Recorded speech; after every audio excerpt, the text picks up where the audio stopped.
الحمد لله الذي لم يتخذ صاحبة ولا ولدا. الحمد لله الذي في السماء عرشه وفي الأرض سلطانه وفي البحر سبيله وفي الجنة رحمته وفي النار عذابه. ليس كمثله شيء وهو السميع البصير. المتعالي عن الشريك والبديل والمسيل والشبيه. ونشهد أن لا إله إلا الله وحده لا شريك له. ونشهد أن سيدنا وسندنا وحبيبنا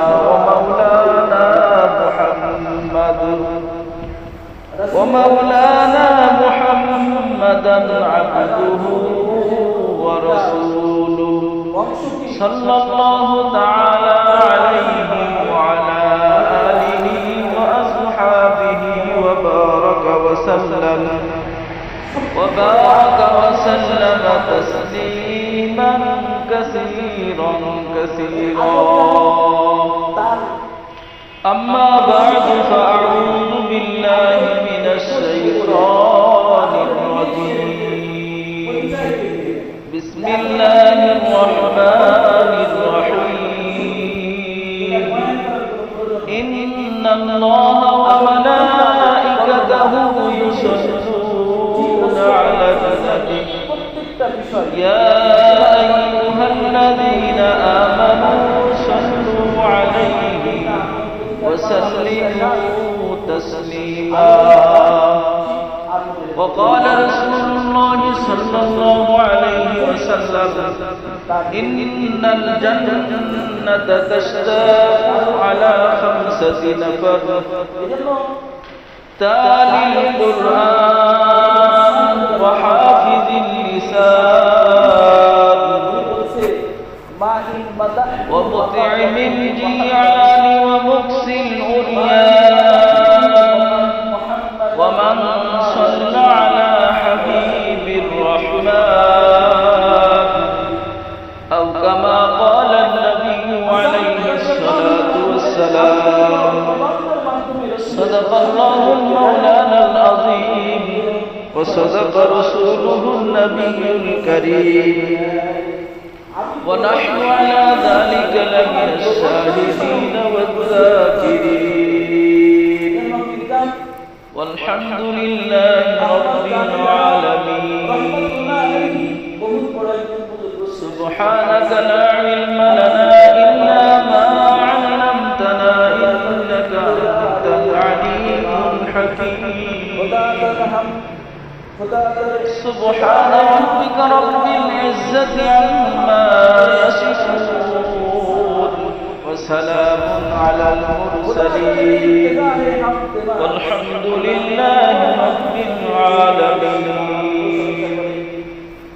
আলহামদুলিল্লাহ আল্লাহ সুবহানাহু ওয়া তাআলার দরবারে অসংখ্য শুকর জানাই। সুবহানাহু ওয়া তাআলা আমাদেরকে অধিকার মায়া করে ভালোবাসেন, সুস্থতার সাথে হায়াত দিয়ে আল্লাহ তাআলা বিমার নাই। আল্লাহর ঘর মসজিদে আগে আগে আসার তৌফিক দান করেছেন। কালিমাতুশ শুকর করি আলহামদুলিল্লাহ। তারই সাথে সাথে বিশ্ব মানবতার মুক্তির দিশারি বিশ্ব জগতের রহমতের ভান্ডারী মুহাম্মদ আরবি মুহাম্মদ সাল্লাল্লাহু আলাইহি ওয়াসাল্লাম যে নবীর আগমনে আদার খুশি মানবতার পূর্বে দিগান্তে নতুন সূর্যের উদয় হয়েছিল, যে নবী উম্মতের নাজাতের জন্য তাইফের ময়দানে রক্ত ঝরিয়েছেন, উহুদের ময়দানে যে নবী জান মুবারক শহীদ করেছেন, লক্ষাধিক নবী আর রাসূল সাল্লাল্লাহু তারা মানব জাতির হেদায়েতের জন্য প্রেরণ করেছিলেন। তার ভিতর থেকে সব থেকে যিনি উম্মতের জন্য বেশি দেওয়ানা পালন করা আপনার আমার নবী শ্রেষ্ঠ নবী আল্লাহ তাআলা বিনাদরে মুসলিম এমন নবীর উম্মত হিসেবে আল্লাহ তাআলা আমাদেরকে কবুল করেছেন। এজন্য সকলে আবারও তাহলে এই কথাটাই শুধু চাইবো যে সকলেই আল্লাহ তাআলার দরবারে সকল গুজার হয়ে পড়ি আলহামদুলিল্লাহ। সম্মানিত হাজিরিন, বিগত জুমাগুলোতে রাসূলের সিরাত, বিভিন্ন রাসূলের এক একটা জীবনের এক একটা অংশে আলোচনা হচ্ছে। আজকে সূরাতুল আহজাবের আমি 56 নম্বর আয়াত তেলাওয়াত করেছি। এই আয়াতে আল্লাহ তাআলা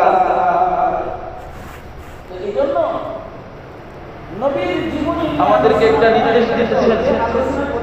আল্লাহ তাআলা নির্দেশ দেন যে নবীর হক আদায়ের জন্য আল্লাহ তাআলা আমাদেরকে এবং নবীর হক কিভাবে আদায় করতে হয় আল্লাহ তাআলা আমাদেরকে এটা শিখাচ্ছেন। সূরাতুল আহজাবের শুরু থেকেই রাসূলের পারিবারিক কিছু আলোচনাও রয়েছে, সাথে সাথে রাসূলের সম্মান মর্যাদা,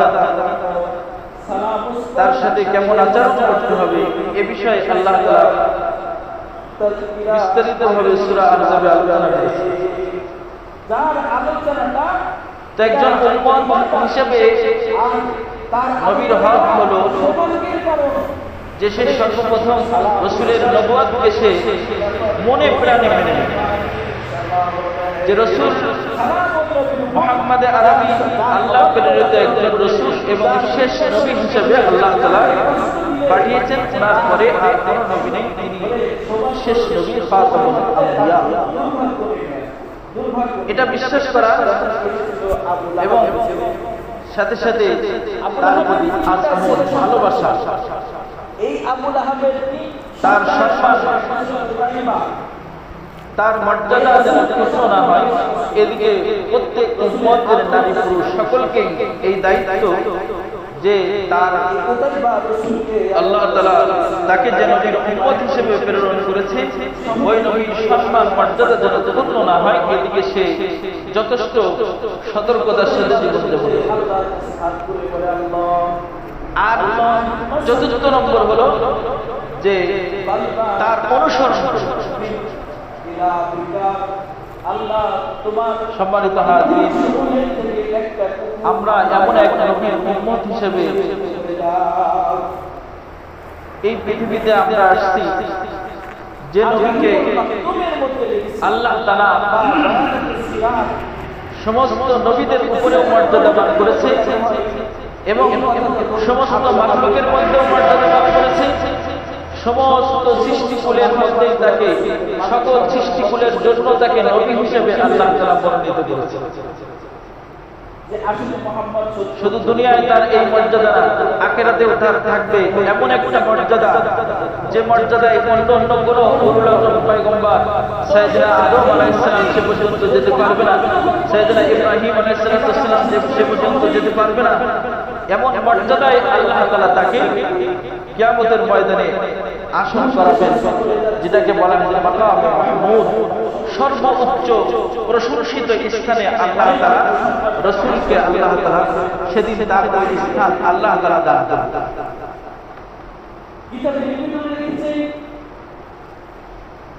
তো এরকম নবীর উম্মত হয়ে আমরা অবশ্যই খুশি, তাই না?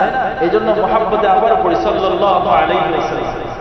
কারণ হাদিস শরীফের ভিতরে আছে যে ব্যক্তি যত নবীর উপরে দরুদ প্রেরণ করবে, দরুদ পড়বে, নবীর সাথে তার সম্পর্ক তত বেশি, নবীর সাথে তার সম্পর্ক তত বেশি।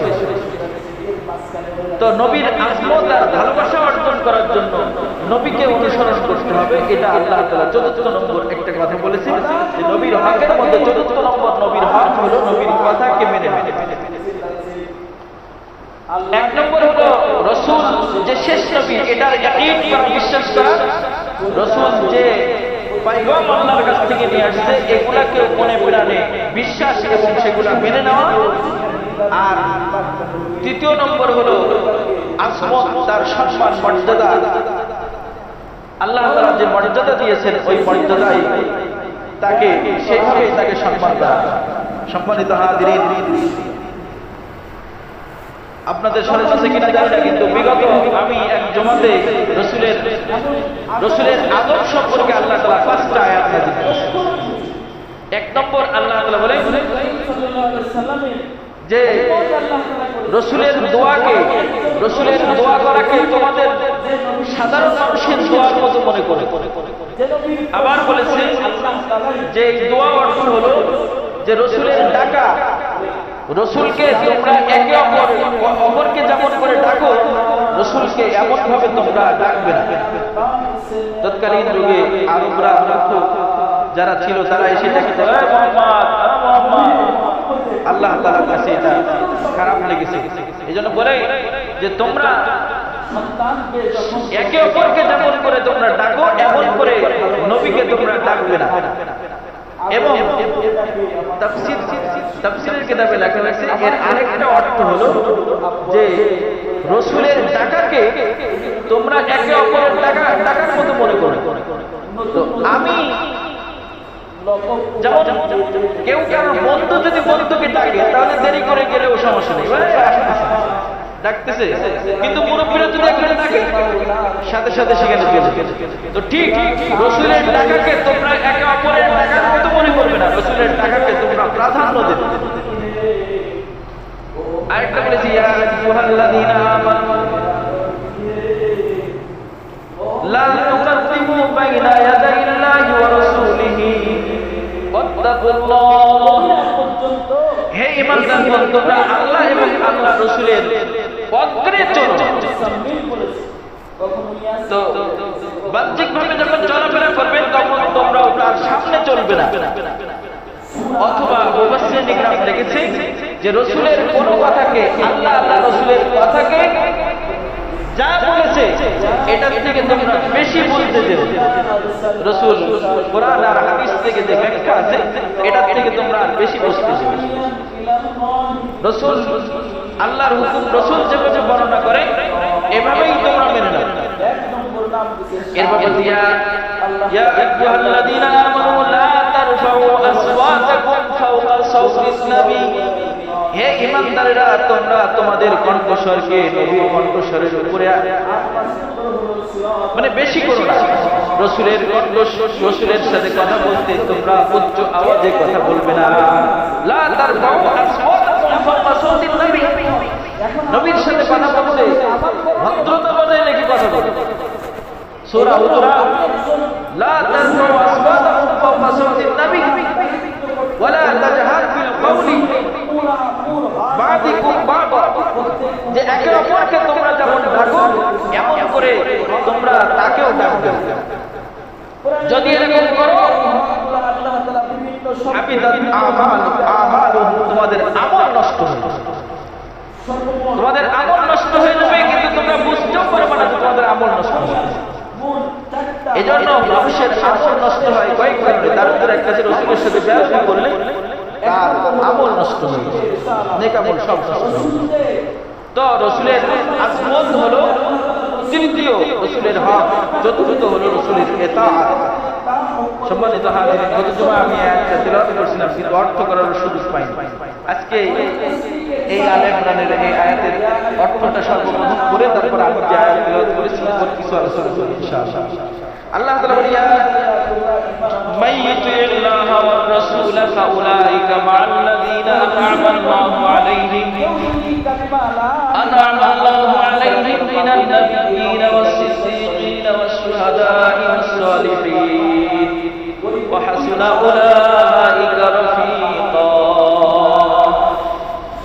আল্লাহ তাআলা বলেন যে ব্যক্তি আল্লাহ এবং তার রাসূলকে অনুসরণ করবে, আল্লাহ এবং আল্লাহ রাসূলকে অনুসরণ করবে, ফাউলাইকা মা'আল্লাযীনা আন'আমা আল্লাহু, তাদেরকে আল্লাহ তাআলা নবীদের, সিদ্দিকদের, শহীদদের এবং সালেহ নেককারদের সঙ্গী হিসেবে আল্লাহ তাআলা তাদেরকে বিনা হিসাবে জান্নাত।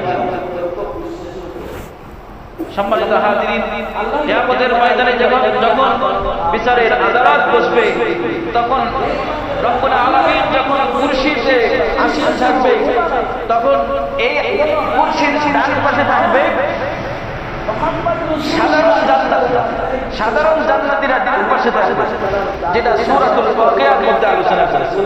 ওয়াসহাবুল মাইমানাতি মা আসহাবুল মাইমানা ওয়া আসহাবুল মাশআমাতি মা আসহাবুল মাশআমা ওয়াস-সাবিকুনা আস-সাবিকুন উলাইকাল মুকাররাবুন। বাম পাশে থাকবে জাহান্নামীরা, বিনা হিসাব যারা জাহান্নামী তারা বাম পাশে থাকবে। জন্মদাতা এদেরকে হিসাব কিতাব ছাড়াই জাহান্নামে। ঠিক রাসূলের জাত যার পাশে দেখবে না হিসাব জান্নাতি আছে নবুয়ত, সে মক্কায় মদিনায় এসেছিল নবী হয়ে, কথা বিশ্বাস করে। والسابقون السابقون أولئك المقربون। আর এই সামনে যারা থাকবে, অগ্রে যারা থাকবে, তারা হলো 4 শ্রেণীর মানুষ। এই আয়াতের মধ্যে যে 4 শ্রেণীর কথা বলেছে, নবীগণ, শহীদগণ, সিদ্দিকগণ আর সালেহগণ, এই 4 জনকে, এই 4 শ্রেণীর মানুষ আল্লাহ তাআলার সামনে থাকবে সোজা। এই সাধারণ জান্নাতীদেরকে, এই সামনে যারা আছে এদেরকে সাধারণ জান্নাতীর বন্ধু হিসেবে আল্লাহ তাআলা জান্নাতে দিবেন।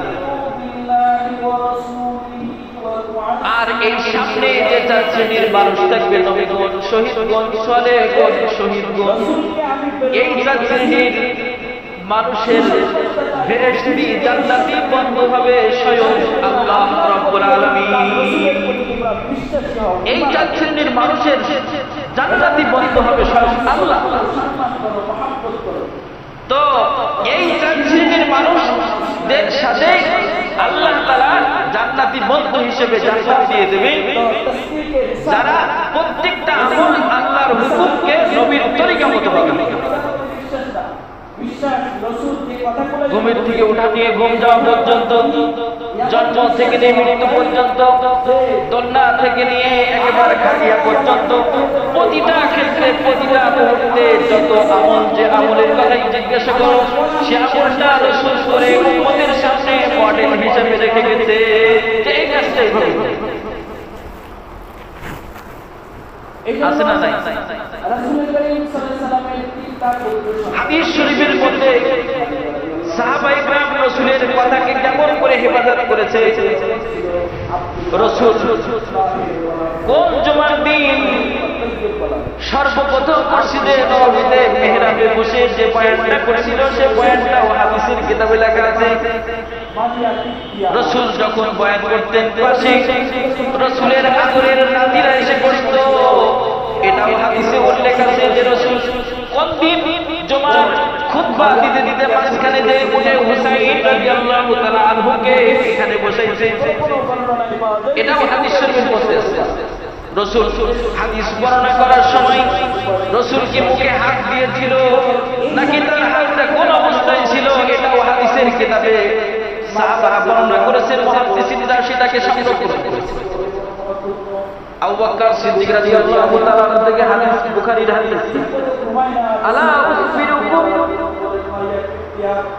আকবারিল কাবাইর, আমি কি তোমাদেরকে বলবো, রাসূল বলতেছে যে আমি কি তোমাদেরকে বলবো যে কবিরা গুনাহ তো বড় গুনাহ, এর থেকে আরো বড় গুনাহ কি? কবিরা গুনাহ বড় গুনাহ, এই কবিরা গুনাহর মধ্যে আরো এর থেকেও আরো বড় কি গুনাহ আছে? আসো দেখাচ্ছি। ওই যে দেখো তোমার সন্তানগুলো খেলা করছে, বলে না ইয়া রাসূল, বলনা বালা ইয়া রাসূলুল্লাহ। আবু বকর রাদিয়াল্লাহু আনহু এই হাদিসটা বর্ণনা করেছেন। আবু বকর বলতেছে, উপস্থিত সাহাবীরা বললাম যে হ্যাঁ, অবশ্যই আমাদেরকে বলে দেন। ওয়া কানা মুত্তাকিয়ান, এই হাদিসের মধ্যে আছে রাসূল এই কথাটা যতক্ষণ পর্যন্ত বলেছে ততক্ষণ পর্যন্ত ওয়া কানা মুত্তাকিয়ান, রাসূল তখন এমন করে টেক লাগানো ছিল। রাসূল ফাজালাসা, রাসূল ওই টেক লাগানো থেকে সোজা হয়ে উঠে বসলেন। ফাকাল, এরপর রাসূল বললেন, আল ইশরাকু বিল্লাহ ওয়া উকুকুল ওয়ালিদাইন, আল্লাহর সাথে শিরক করা এবং পিতামাতারে কষ্ট দেওয়া। আলা ওয়া কাউলুজ জুর, আলা ওয়া কাউলুজ জুর, আলা ওয়া কাউলুজ জুর ওয়া শাহাদাতুজ জুর। এরপর রাসূল বলতেছে যে সাবধান, মিথ্যা কসম খাওয়া, মিথ্যা কসম খাওয়া, মিথ্যা কসম খাওয়া রাসূল 3 বার বলেছে। ওয়া শাহাদাতুজ জুর, এবং মিথ্যা সাক্ষ্য দেওয়া। কিন্তু আমি বলতে চাইছিলাম যে হাদিস বর্ণনাকালে রাসূল কেমন ভাবে বলেছে, এই অবস্থাটাও যেমন যেমন সাহাবীরা ইবাদত করেছে। রাসূল জুতা কোন পায়ে খুলেছে, কোন পায়ে পরিধান করেছে, এটাও ইবাদত করা আছে। আল্লাহ তাআলা কোরআনের ভাষায় রাসূল জামা খুলতে কোন হাত আগে খুলতেন, বাম হাত আগে খুলতেন। পরিধান করার সময় রাসূল তিনবার জামাটা এরকম ছেড়ে নিতেন, ডান হাত আগে ঢোকাতেন, বিসমিল্লাহ পড়তেন, জুতা যখন রাসূল পরিধান করতেন তখন ডান পায়ে পরিধান করতেন, খোলার সময় রাসূল বাম পায়ে খুলতেন। যে তোমরা রাসূলের দোয়াকে প্রত্যেকটা আমল যদি আমরা এমন দেখি তাহলে প্রত্যেকটা আমল এমন করে ইবাদত করা আছে।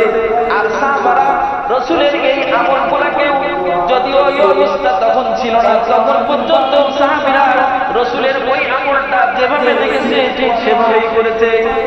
ওই যে সাহাবী ওনার সাগরেদ সহ ওনার এক ছাত্র সহ সফরে যাচ্ছে, তো যেতে যে উনি ওইখানে এরকম নিচু হয়ে তারপরে ফাঁকা জায়গা একদম কিছু দোয়া শব্দের অর্থ হঠাৎ যদি এরকম নিচু হয়ে যায়, রাসূলের টাকাটা এরকম নিচু হয়ে যায়, তোমাদের মতো সাধারণ মানুষের টাকা মনে করো না।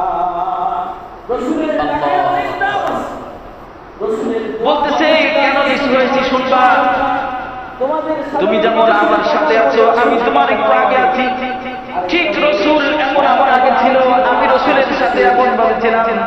এখানে একটা গাছ ছিল, রাসূল ওই গাছের নিচে নিচু হয়ে তারপরে গেছিল, তাই সেই কথাটা মনে পড়ে যে রাসূল এখান থেকে নিচু হয়ে গেছে, তাই আমিও নিচু হয়ে গেলাম। এরকম করে যে তোমরা সাধারণ এক নম্বরে জানো, যেমন করে রাসূলকে এসে তোমরা সূরাতুল মুমিনুন, এই সূরা এরকম করে যে যখন ফতে মক্কা হয়, ফতে মক্কা যখন বিজয় হয়েছে, আল্লাহ আল্লাহ এর শুরুর 10টা আয়াত একসাথে আল্লাহ তাআলা নাযিল করেছে। রাসূল করিম সাল্লাল্লাহু আলাইহি ওয়াসাল্লাম বাইতুল্লাহ প্রবেশ করে নাম নিয়ে তোমরা ডাকবে না। রাসূল তার জুতা খুলে ফেললেন, আর একটা জুতার নিচের সাথে এমন করে লাগালেন, আর রাসূল ওই জুতাটা কোন পাশে রেখেছে এটাও হাদিসে আছে যে মসজিদে প্রবেশ করে রাসূল বাম পাশে জুতাটা রেখেছিল।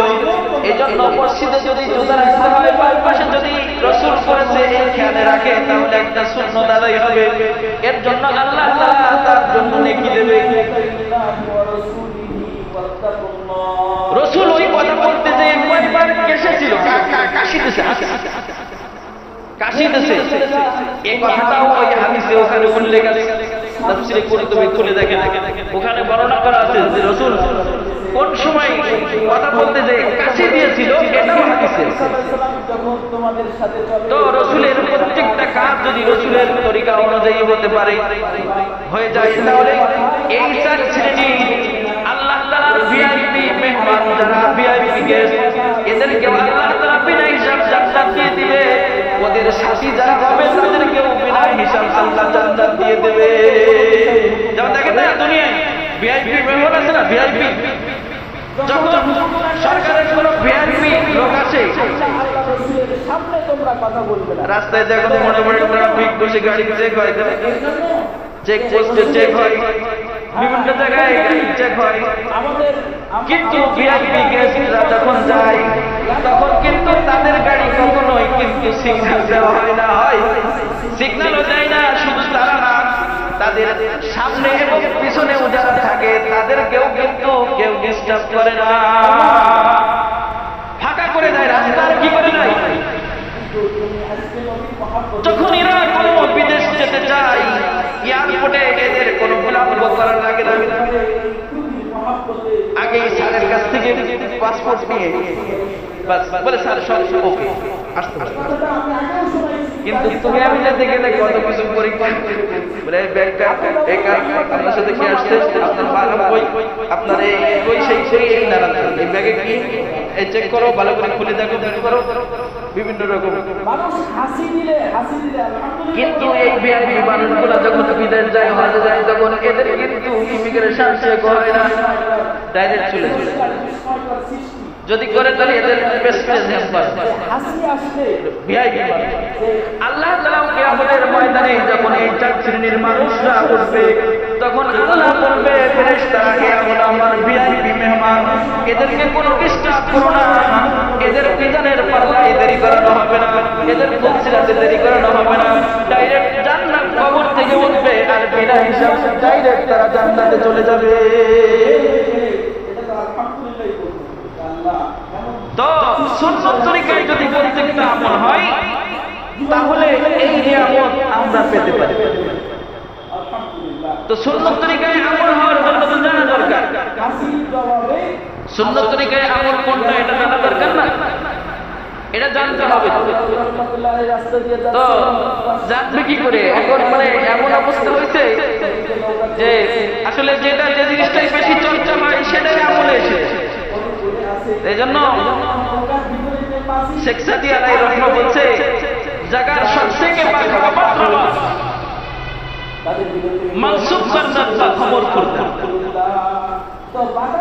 যদি কোনো ব্যক্তি अगर सबसे के बखावत रवान বা নামাজ করতেন মানসুব করতেন বা খবর করতেন, মানে কোন ব্যক্তি যদি মদের দোকানে নামাজ পড়ার ইচ্ছাও যায়, নামাজ পড়ার নিয়তেও যায়, মানুষ বলবে যে হুজুর তাকে মদ খেয়েছে।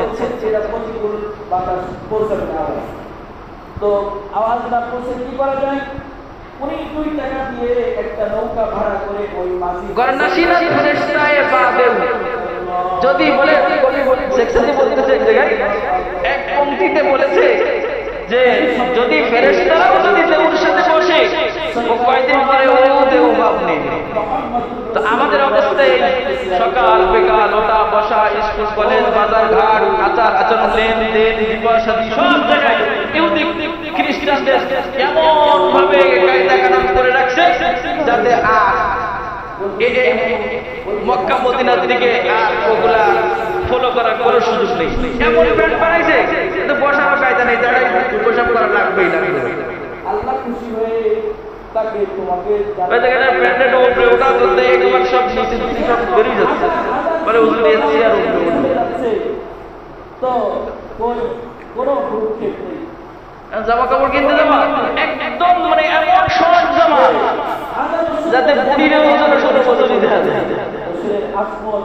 এই পরিস্থিতি আমি সব জায়গায় বিরাজ করছে। নবীকে ভালোবাসি প্রতিটা ক্ষেত্রে এমন বাস। আর এখন ওই যে ঘরে ঘরে তো তালিম হচ্ছে ইহুদি খ্রিস্টানের, টেলিভিশনের মধ্যে যে সমস্ত ভাষা দেখে শেখে শোনে, আর ও পেটে থাকতে ওর মা দেখেছে, ও ছোটবেলায় জন্ম নিয়েই দেখতেছে, ওইগুলো শিখছে।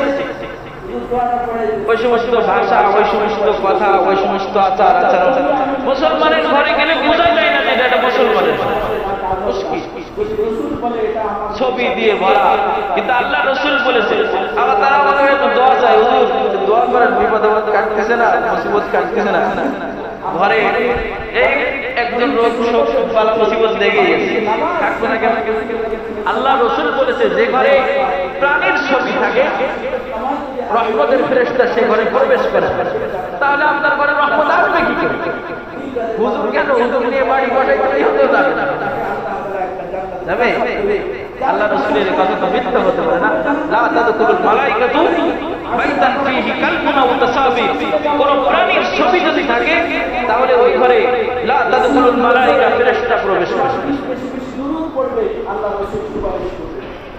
সম্মানিত হাজিরিন, আমি বিগত এই জমাগুলোতে এমন করে আলোচনা করে আসছি, বারবার একটা কথা বলি যে সুন্নাত না পড়ে কেউ যাবে না। এখন মানুষ এমন পরিস্থিতি, এমন সময় এসেছে যে মানুষ ওনাকেই নাকি মনে করে